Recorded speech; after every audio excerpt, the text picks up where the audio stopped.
The brutal price of being a good person. Listen carefully. No one, just naturally, looks down on you. You are teaching them to do it. Every time you swallow your anger, every time you agree, every time you lower your own value. If you want them to respect you, you have to change the game, starting with your first no. That may make you uncomfortable, because it touches the exact place that hurts. You have been there before. At the office, you are the easiest person to ask for help. Everyone knows. If they text you, you will answer. If they miss a deadline, you will save them. If they make a mistake, you will fix it. If they are lazy, you will carry the load. And you call that responsibility. You call that team spirit. You call that kindness. But deep inside, there is a truth you do not dare to say. You are afraid. Afraid of being disliked. Afraid of being called not cooperative. Afraid of being left out of the group. Afraid of being seen as selfish. Afraid of losing the image of the good person. And that fear is teaching people a lesson about you, that you will take it, that you will endure it, that you will cut pieces of yourself away to fit their expectations. You do not realize this until one day you are tired. So tired that even one little "can you help me with something?" text makes it hard to breathe. So tired that even one "do you have 5 minutes?" call makes you want to disappear. So tired that you begin to resent the very people you once helped with all your heart. And then you ask yourself, why am I good, and yet life still treats me like this? The answer is not in your kindness. It is in the way you use your kindness, without strategy, without boundaries, without value. There was a man who saw this game hundreds of years ago, Niccolò Machiavelli, not because he was evil, but because he looked at human beings as they are not as we wish them to be. And if you are brave enough to look directly at the map of power in life, you will see something very painful. In a world where everyone has needs, everyone has lacks, everyone wants to be prioritized, blind kindness does not create love. It creates the habit of using you. Ask yourself right now, how many people in your life only remember you when they need something? Not when they are happy, not when they are succeeding, not when they have something to give, but when they are lacking, when they are collapsing, when they want someone else to carry the weight for them.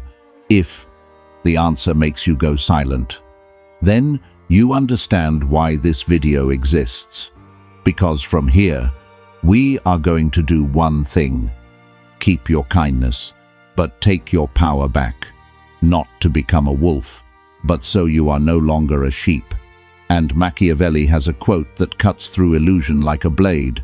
Everyone sees what you appear to be. Few experience what you really are. Everyone sees what you look like. Very few ever touch who you really are. This is the most familiar pain of the good person. You think people will understand. You think people will feel it. You think people will see your heart. But no, people see behavior. You are always available. People see that you are free. You always agree. People see that you have no standards. You always yield.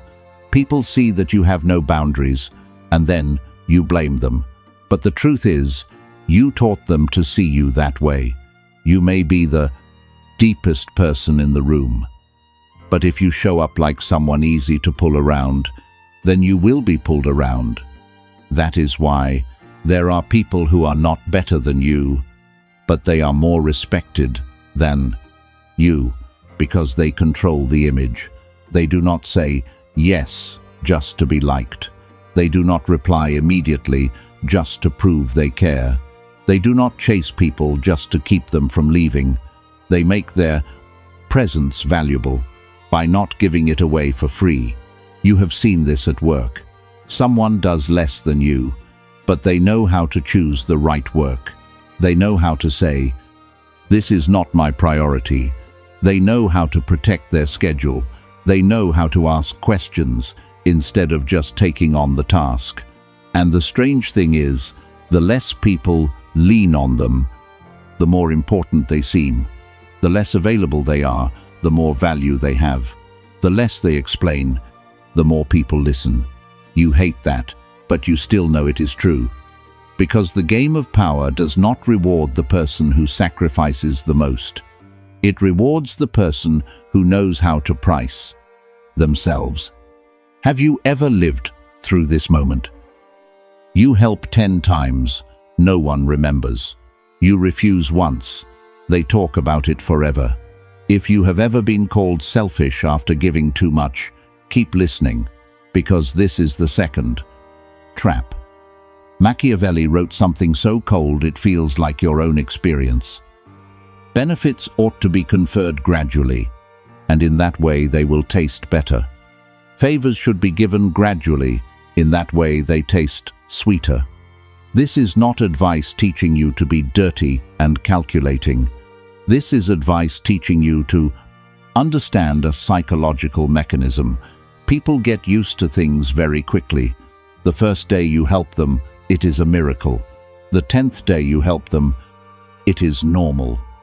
You think giving more will build gratitude. But what usually happens is, giving more builds expectation, and expectation is the thing that kills appreciation. At work, you are always the one who stays late. The first week, they say, "You're amazing." A month later, nobody says anything anymore. Then, one day, you leave on time. Suddenly, you feel the looks. Wait, what's going on today? You did nothing wrong. You just broke a habit that you yourself created. The habit of, you will always take it. It is the same in love. You always text first, always take the initiative, always apologize, always lower yourself to keep the peace. At first, the other person feels warmth.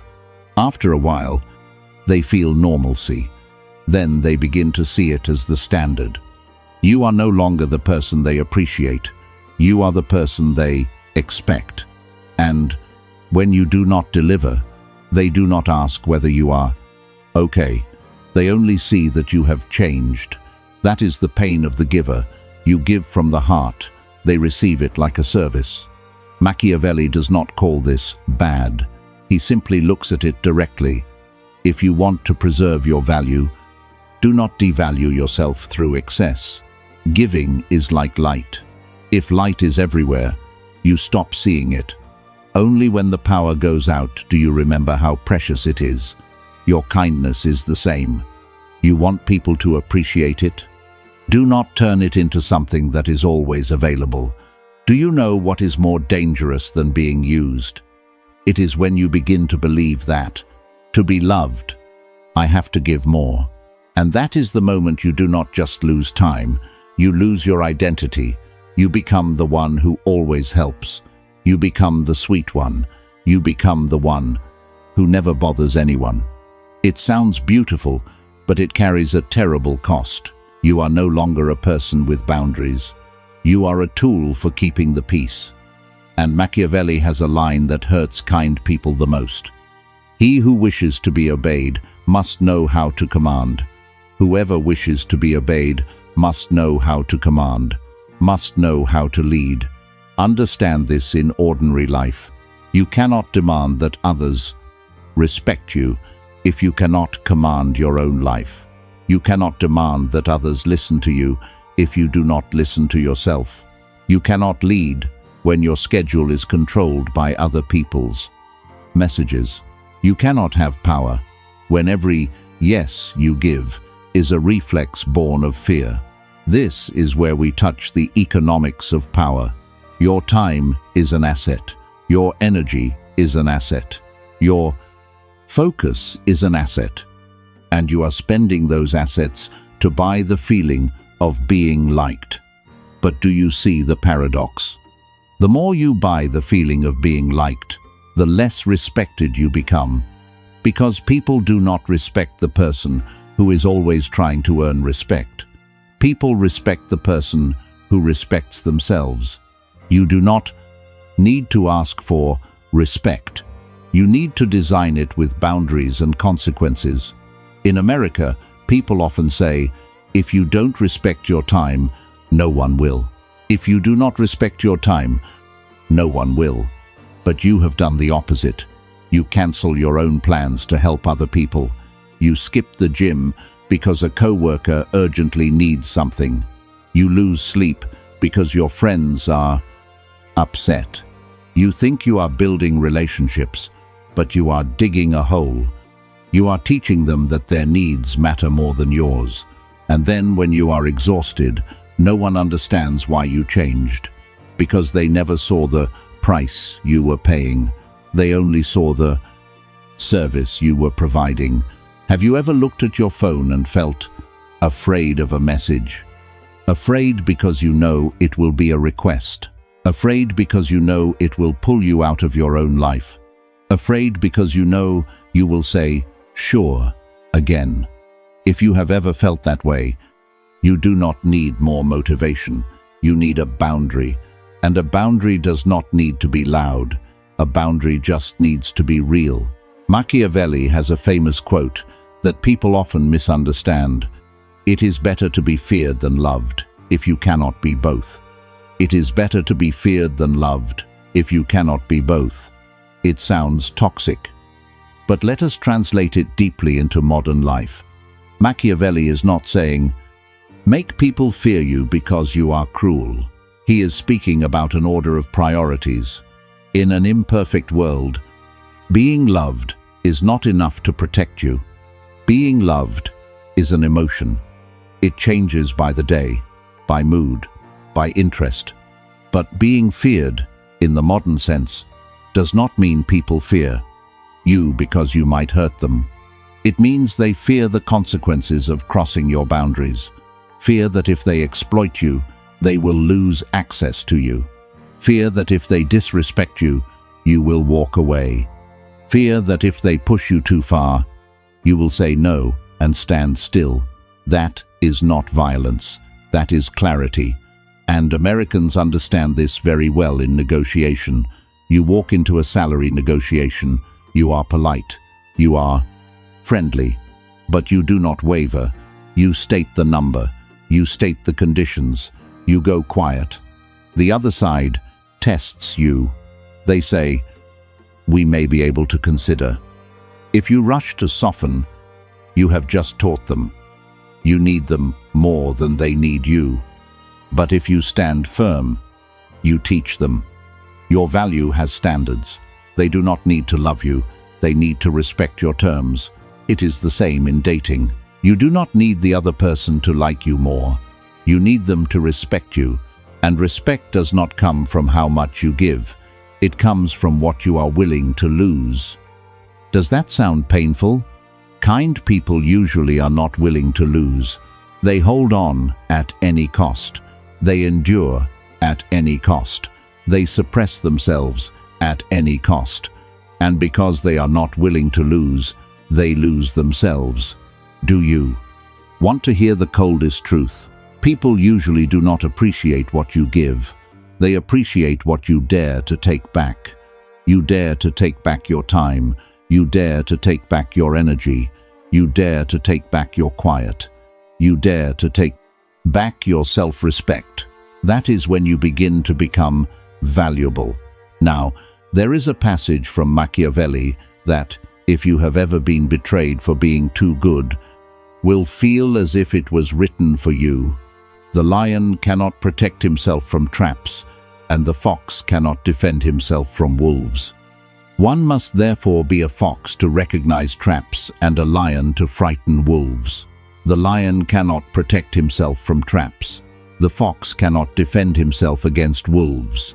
So, a person must be both a fox to recognize traps and a lion to make others hesitate. This is the part many good people avoid.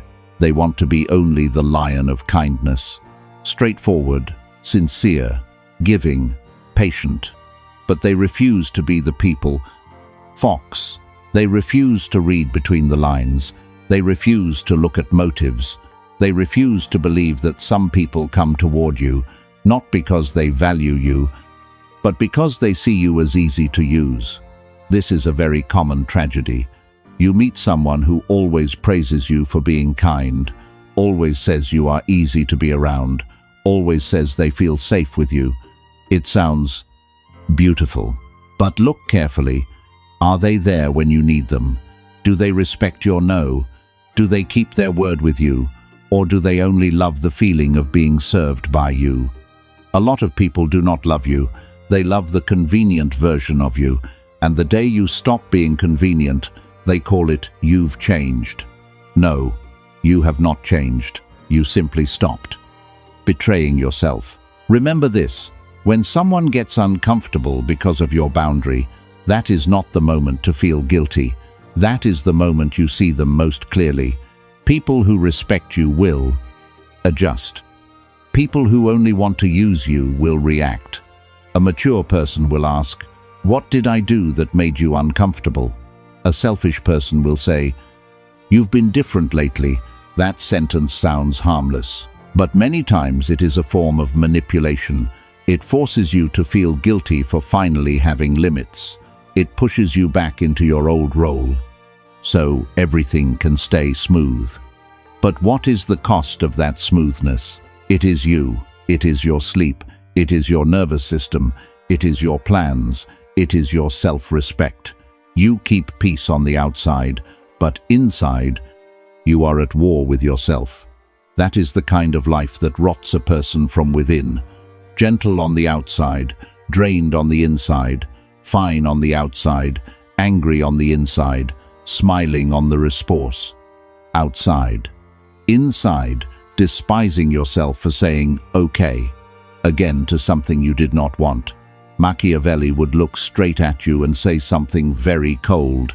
If you do not protect your position, other people will define that position for you. If you do not define your limits, other people will keep stretching those limits as far as it is convenient for them. If you do not guard the door to your life, do not be surprised when everyone walks in with dirty shoes. And the problem is, a lot of good people do not know how to close the door. They think closing the door is cruel. They think saying no is heartless. They think protecting themselves is selfish. But no, a door is not there to shut out the whole world. A door is there so you can choose who gets to walk in. A boundary is not there to destroy relationships. A boundary is there to give relationships dignity. You are not weak because you are kind. You are weak when your kindness has no structure. You are weak when other people's emotions are always prioritized over your own. Truth. You are weak when you let other people decide. When you must show up, must help, must listen, must endure. That is no longer kindness. That is self-abandonment. And here is the deeper reason. Many people are not truly helping. They are bargaining. They give in order to be accepted. They sacrifice so they will not be abandoned. They show up so they will not be forgotten. They do everything for others because they have never believed they were valuable enough simply by existing. That is a wound, not morality. And if you do not heal that wound, you will turn kindness into a distorted survival strategy. You will give not from strength, but from fear. You will accommodate not from generosity, but from panic at the possibility of rejection. You will stay silent not from wisdom, but because you still do not believe your voice deserves to be heard, and that is where all your power bleeds out. Not loudly, no one sees it, but day by day, conversation by conversation. Every time you laugh something off, every time you say, "It's okay," when inside you are already overwhelmed. Every time you think, "Whatever, just this one last time." There is no last time unless you decide to stop. You do not need to learn how to make everyone like you. You need to learn how to stop needing that. This is a stage of maturity very few people dare to cross. Because when you stop living to be liked, you will get reactions. The people who are used to using you will get uncomfortable. The people who are used to being prioritized will feel deprived. The people who are used to you always being available will say you seem distant. But that is not proof that you are wrong. It is proof that the old system is losing its power over you. Picture someone who always replies instantly, always picks up the phone, always comes to the rescue. One day, that person begins replying more slowly, not to play games, but because they are living their life, working, resting, focusing, protecting their rhythm. What happens? The people who were used to being served feel irritated. They do not really miss you. They miss unlimited access to you. That is the difference. And if you cannot tell those two things apart, you will keep confusing being needed with being loved. Those two things are not the same. Some people need you because you solve problems, but they do not respect who you are. Some people call you every time they are in crisis, but disappear every time you need a shoulder. Some people keep you around because you make them feel comfortable, but have never once really asked how drained you are. That is not closeness. That is emotional extraction. Does that sound heavy? But life does contain relationships like that. And Machiavelli would tell you this: do not just listen to what people say about you. Watch how they react when you are no longer immediately useful. That is what they are. Want to know your true place in someone's heart? Stop giving for a while. Silence will answer. Absence will answer. Boundaries will answer. The people who value you will step forward with respect. The people who only consume you will disappear or get angry. Both are information, and information is power. That is what emotional people often forget. You keep giving, keep waiting, keep hoping, but you do not observe. You do not test limits. You do not test loyalty. You do not put a price on your presence. You just hope other people will do the right thing on their own. But power does not operate on hope. It operates on signals. You teach people how to treat you by what you allow to be repeated. A disrespectful joke that you laugh off. A deadline someone pushes onto you and you accept. A promise broken again and again, and you still let it slide. A moment when you are interrupted, talked over, dismissed, and you choose silence to avoid making things complicated. You think those are small things, but your life is built from small things repeated, brick by brick, either into a fortress or into a public walkway. Are you a house or are you a hallway? A person with boundaries is a house. It has a door, a lock, rules. Welcome, but with selectivity. A person without boundaries is a hallway. Everyone walks through. Everyone leaves noise behind. Everyone thinks they have a right to be there. And then that person wonders why they no longer have peace. Because you are not living like a subject. You are living like a public space. This is why people say self-respect does not begin with emotion. It begins with behavior, not waking up and saying, "I am worthy." But when someone tries to shove more work into your hands, you say, "I can't take this on right now." When someone texts you at midnight just to dump all their negative energy onto you, you say, "I'll talk to you another time when I have the headspace for it." When someone keeps coming to you only when they are in crisis, you step back and observe instead of rushing in to save them. Self-respect is not a beautiful quote. It is the price you are willing to pay so you no longer betray yourself, because there will be a price. Remember that when you change, you may lose a few relationships, lose a few compliments, lose the label of sweet, lose the role of savior, lose the feeling of always being needed. But what you get back is much greater: quiet, focus, clarity, respect, and most importantly, you get yourself back. You were not born to be the container for other people's consequences, not born to save every deadline. Other people, ruined. Not born to be a trash can for emotions other people refuse to process themselves. Not born to always understand, always be generous, always be there. Hear this clearly. You do not owe the whole world your unlimited availability. You can be good, but you do not need to always be open.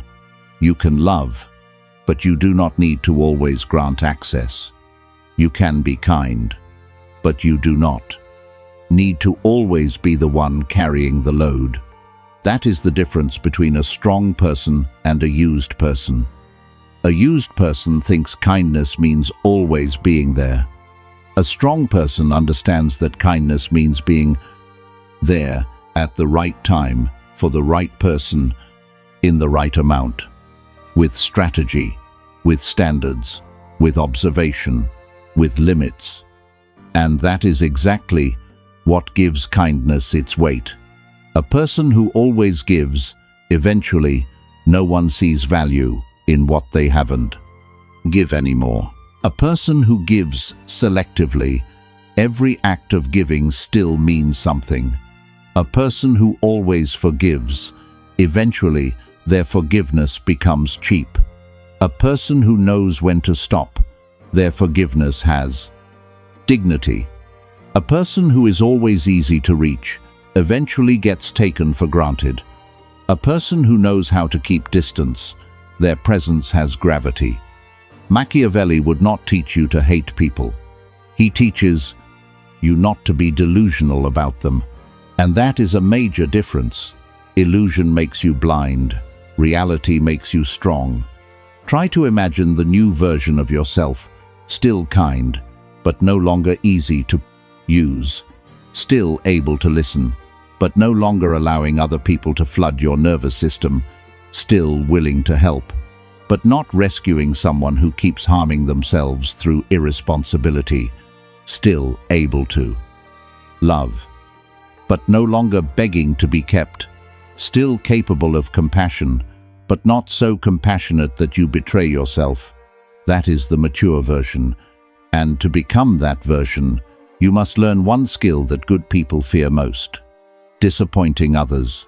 Yes, you must be able to tolerate the feeling that someone is unhappy because of you, that someone feels let down because you no longer serve the old expectation, that someone feels irritated because you no longer react according to the old script.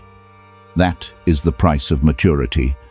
Anyone who refuses to pay that price will pay with their life instead, with exhaustion, with resentment, with unnamed waves of choked anger, with the feeling of living so kindly while becoming emptier and emptier. Because in truth, many people do not die from the cruelty of the world. They wear away from the habit of abandoning themselves to keep other people comfortable.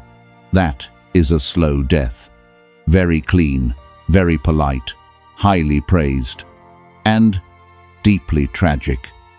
If you see yourself in these things, do not be ashamed.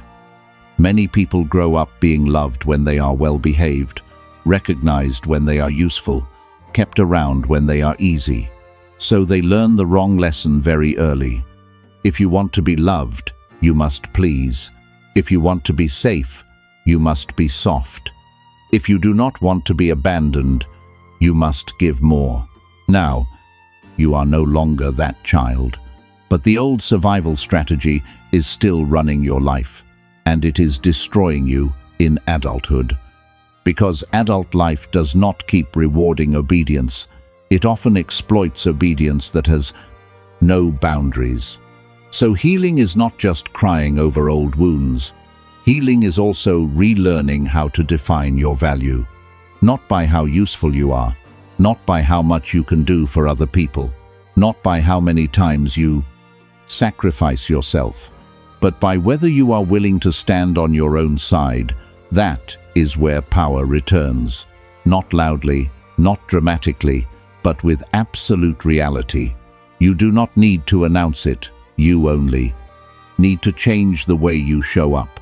Less explaining, less reacting, less volunteering to carry what is not yours, less fear of other people's uncomfortable looks. And every time you do that, you are rebuilding the throne inside yourself. Real power is not making everyone obey you. Real power is no longer being controlled by the fear of disappointing people. Real power is seeing a request and being able to stop. No reflex, no instant guilt, no automatic rescue. Just stop, breathe, observe, and ask, is this really my responsibility? Is this person respecting me? If I say no, what actually happens? Many times the answer is very simple. There is no disaster at all. There is only one person disappointed because you are no longer easy to use. And that is not tragedy, that is data. The more mature you become, the more you must distinguish three things: helping, rescuing, and being used. Helping is when both people still keep responsibility for their own part. Rescuing is when you keep carrying the consequences of someone else's life. Being used is when the other person begins to treat your sacrifice as their entitlement. Those three things are very different, but people without boundaries often mix them together, and then they call all of it, "I'm just emotional," or "I just care a lot." No, a lot of the time, that is simply a lack of discipline with the heart. And a heart without discipline becomes an open door for people with no limits. Do you want other people to stop looking down on you?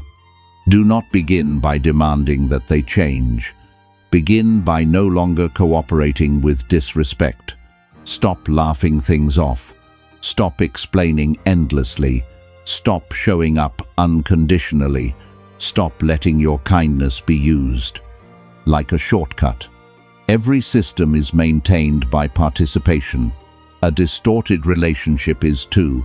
An exploitative work environment is too. A one-sided friendship is too. A relationship where you are always the one enduring is too. The day you stop participating in the old role, the game begins to change. The other person may react strongly. They may call you cold. They may say you have become calculating. They may say you are not the way you used to be. Smile in silence. Because sometimes, not the way you used to be is the most beautiful compliment a person can give when they are losing the power to manipulate you. And here is the final paradox. When you stop trying to prove that you are good, truly good people begin to appear in your life. Why? Because mature people are not attracted to the person who gives everything away for free. They are attracted to people with value, self-respect, depth, and standards. Healthy people do not need you to rescue them. They need the real you. Healthy people do not force you to always be available. They respect the rhythm of your life.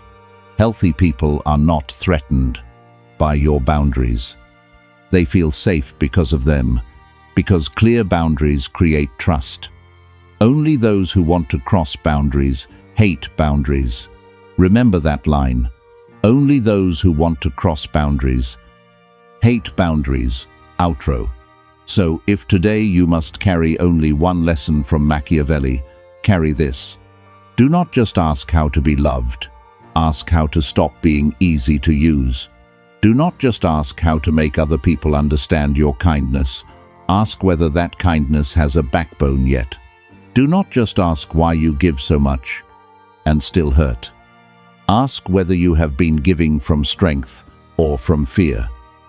That is the line between dignity and exhaustion. That is the line between kindness and erasing yourself.